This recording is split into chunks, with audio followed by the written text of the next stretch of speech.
Ya. Jadi kita mulai untuk memahami langkah. Jadi ikuti posisi gerak orang tersebut, ya. Nah, harus lentur, fleksibel. Jadi, kok kemari, serangan. Jadi kenapa tangan harus seperti ini? Ketika ada serangan bisa menghindar seperti ini. Nah. Jadi langkah, stop, nah, stop.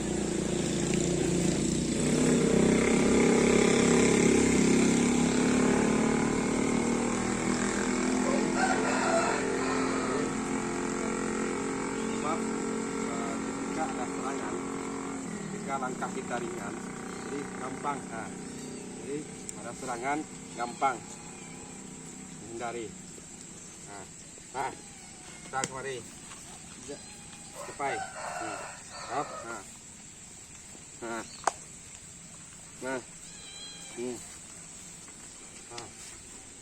stop, meong, hop, stop, angkat, ganti posisi kaki, biasa mengganti posisi kaki.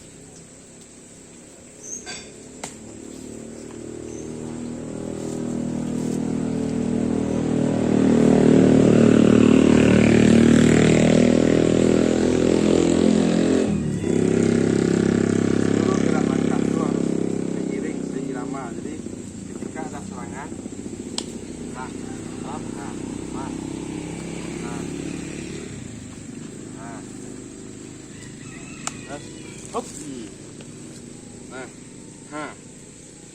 geser, patahnya langsung geser kok, jangan geser engke belakang, jangan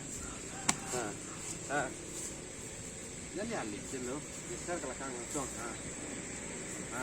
hop, lo dan engke geser,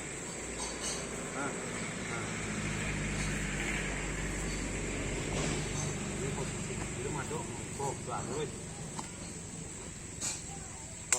murah mari, mari, nah, jadi proses belajar langkah, seluruh gerak langkah sile itu akan ditentukan dengan ringannya seluruh pergerakan, keselarasan seluruh pergerakan. Ya, cukup.